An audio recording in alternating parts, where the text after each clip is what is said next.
Hello guys, welcome to my channel.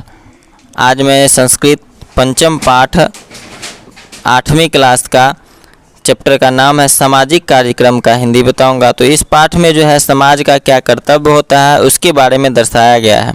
अगर हमारे समाज में कोई व्यक्ति गरीब रह जाता है तो उसको समाज की तरफ से किस तरह से उठाया जाए, अगर नहीं उठाता तो ये समाज का कर्तव्य नहीं है। इसी के बारे में इस पाठ में बताया गया है। तो आइए स्टार्ट करते हैं।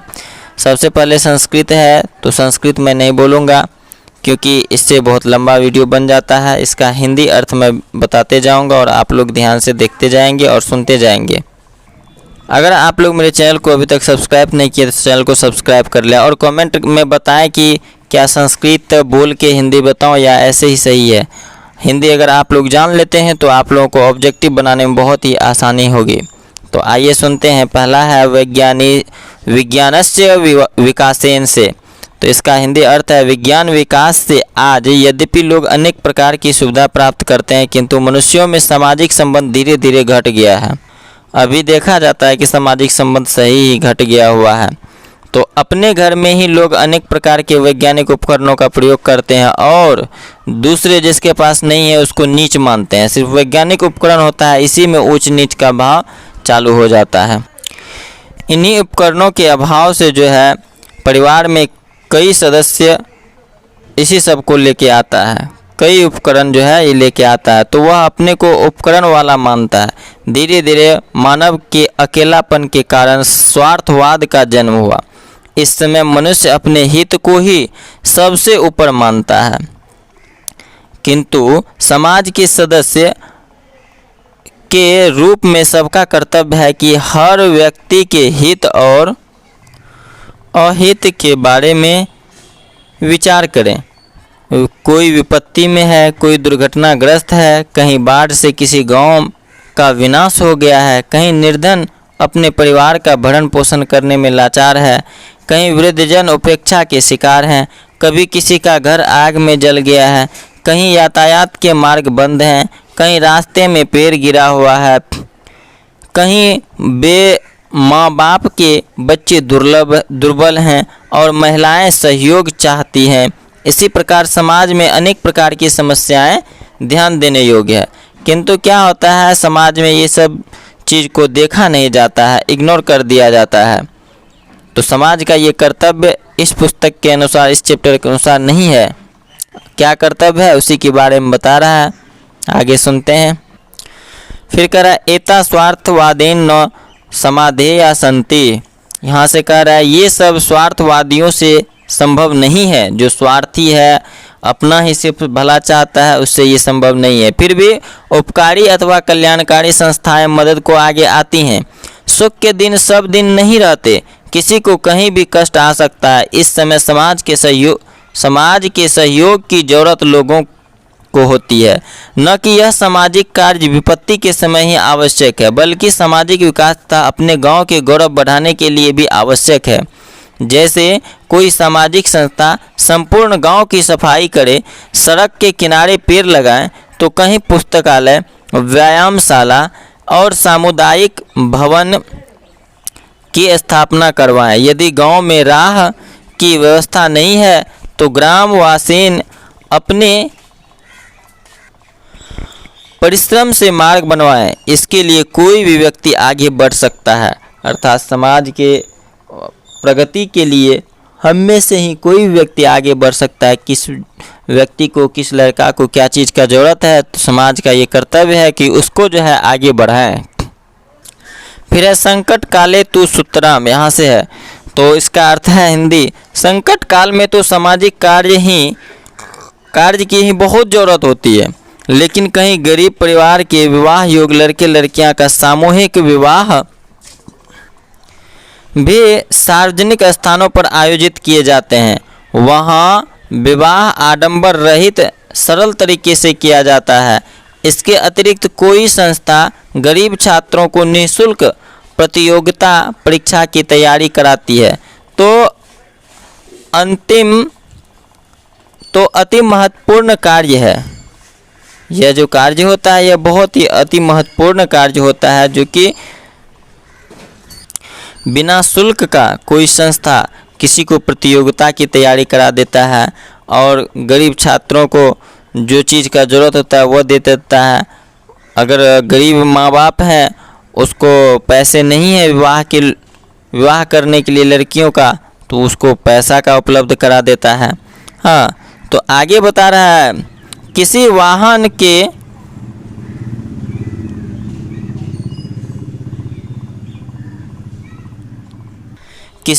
के दुर्घटनाग्रस्त होने पर अतिशीघ्र सहायता के लिए दौड़ पड़ते हैं, तो कोई घायलों को अस्पताल पहुंचा देते हैं, कोई अनाथ बच्चों को अनाथालय पहुंचा देते हैं। भारत में जब बाढ़ की विनाश लीला खासकर बिहार में उपस्थित होती है, तो उस समय दूर दूर से सामाजिक संस्थाएं सहयोग के लिए आ जाती है। बड़ा बड़ा व्यक्ति जो है इसमें सहयोग के लिए पैसे दे देते हैं, अनेक प्रकार से सहायता करती हैं। जब व्यक्ति दूसरे की मदद करता है तो उसका जीवन धन्य हो जाता है, और यही जो है भारत का आदर्श था। अगला श्लोक कह रहे हैं कामे दुख तप्तानाम प्राणिनाम आर्ति नाशनम। इसका अर्थ है दुखी एवं संकटग्रस्त की सेवा करने की कामना करता हूँ। जहाँ भारत में संकटग्रस्त सभी प्राणियों की सहायता करना धर्म माना जाता था, तो इस समय दूसरों का अपहरण करके उपहृत करना चाहिए। तो आइए अब इसका प्रश्न उत्तर हम लोग हल करते हैं, जानते हैं। तो दोस्तों, अगर आप लोग अभी तक चैनल को सब्सक्राइब नहीं किए हैं तो चैनल को सब्सक्राइब कर लें।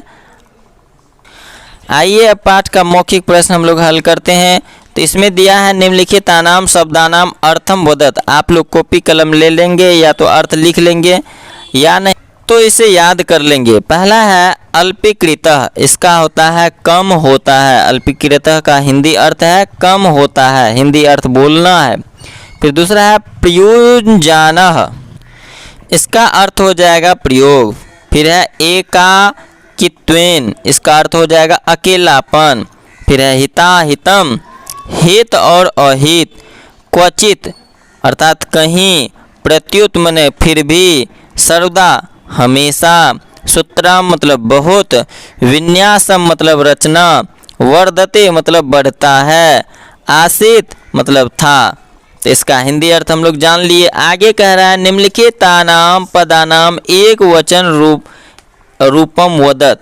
अगर आप लोग इसको देख रहे हैं और कठिनाई अगर नहीं हो रही है तो कमेंट में बताएं, ठीक है। अगर कठिनाई हो रही है तो इसको हम जो है लिख के कॉपी कलम पे अच्छी तरह से बताएंगे, जिससे आप लोगों को और भी आसान होगा। तो दूसरा है निम्नलिखितानाम पदानाम एक वचन रूप वदत, एक वचन रूप बोलना है।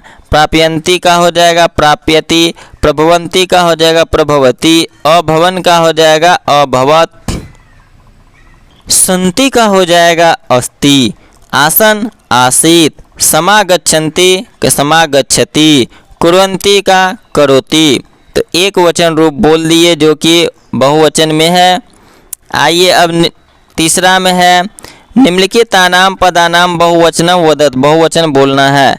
तो पहला है विज्ञानोपकरणम, इसका हो जाएगा विज्ञानोपकरणानि। ग्राम्य का हो जाएगा ग्रामाणाम, सॉरी विज्ञानोपकरणम के बाद महिला है, महिला का हो जाएगा महिलाः। इसके बाद है जनस्य, जनस्य का हो जाएगा जनानाम। बालकाय का हो जाएगा बालकेभ्यः। ग्रामे का ग्रामाणाम, फलम का फलानि, नदी का नद्यः। इस प्रकार अब हम लोग लिखित प्रश्न उत्तर पे चल रहे हैं। लिखित में है संधिकृत, संधि बनाना है तो ये हम बता दिए हैं। क नंबर का नेदम हो जाएगा।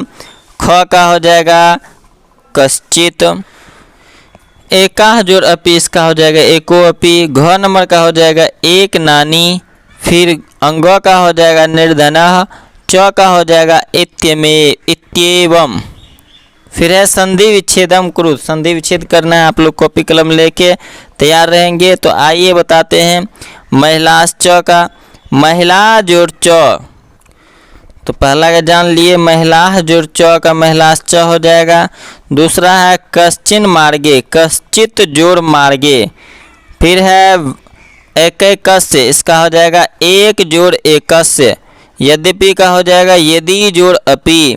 किंच का हो जाएगा किम जोड़ च, कश्चित का हो जाएगा काह जोड़ चित, संकटोपि का हो जाएगा संकटः जोड़ अपि।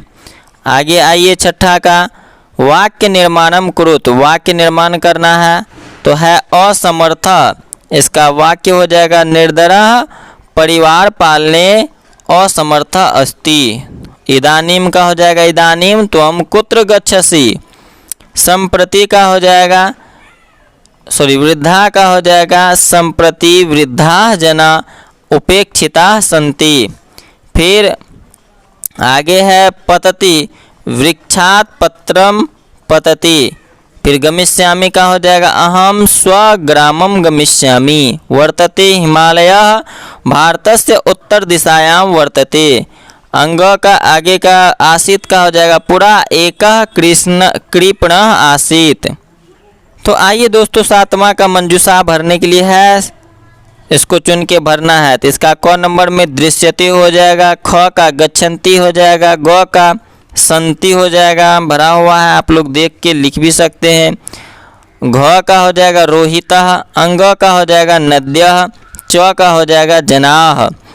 8 में है दोस्तों प्रकृति प्रत्ययम विभागम कुरुत, प्रकृति प्रत्यय विभाग करना है, प्रत्यय बताना है। तो पहला है क्या भवितुम, इसका हो जाएगा भू जोड़ तुमुन, तुमुन प्रत्यय से लिया गया है। फिर है ना निर्मातुम, इसका हो जाएगा निस जोड़ मा जोड़ तुमुन, ये भी तुमुन प्रत्यय से है। फिर गंतव्य, ये भी हो जाएगा गम जोड़ तव्यत, ये तव्यत प्रत्यय से है। आसन का हो जाएगा अस जोड़ लंग लकार में है, तो इसका ई हो जाएगा लंग लकार से आया हुआ है। फिर है समागत्य, सम जोड़ आ जोड़ गम जोड़ ल्यप, यह ल्यप प्रत्यय से है। पठिता का हो जाएगा पठ जोड़ अक्त, ये अक्त प्रत्यय से है। आइए अगला प्रश्न उत्तर पे हम लोग चलते हैं।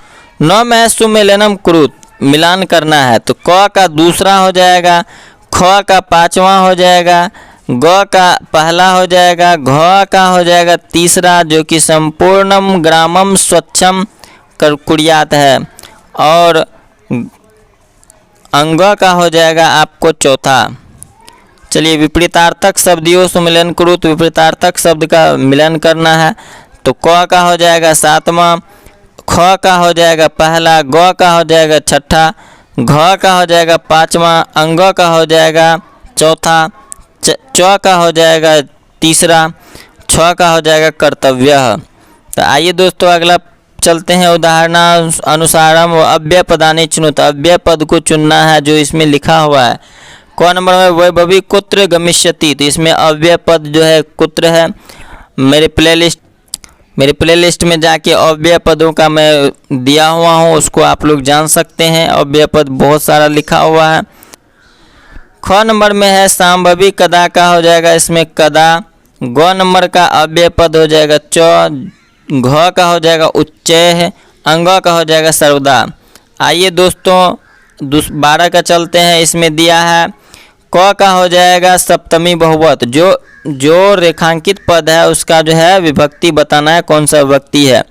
तो रेखांकित पद में है मनुष्येषु, तो ये जो है सप्तमी विभक्ति में बहुवचन में है। ख का हो जाएगा समाजस्य, ग का सर्वेषाम, घ का ग्रामे, अंग का जने। 13 का चलते हैं हम लोग। अधोलिखित तम तद्भव शब्दानाम तत्शब्दम चुनोत, शब्द को चुनना है। तो इसका हो जाएगा गांव का ग्राम, जो कि संस्कृत शब्द है उसको चुनने के लिए कहता है। आग का हो जाएगा अग्नि, कुआं का हो जाएगा कूपह, खेत का हो जाएगा कृषि, पांचवा का हो जाएगा पंच, सब का हो जाएगा सर्वे, बूढ़ा का हो जाएगा वृद्ध। दोस्तों अगर वीडियो अच्छा लगी हो तो इसे शेयर ज़रूर करें, और आइए अगले वीडियो में फिर मिलते हैं दूसरे पाठ में। तब तक के लिए जय हिंद।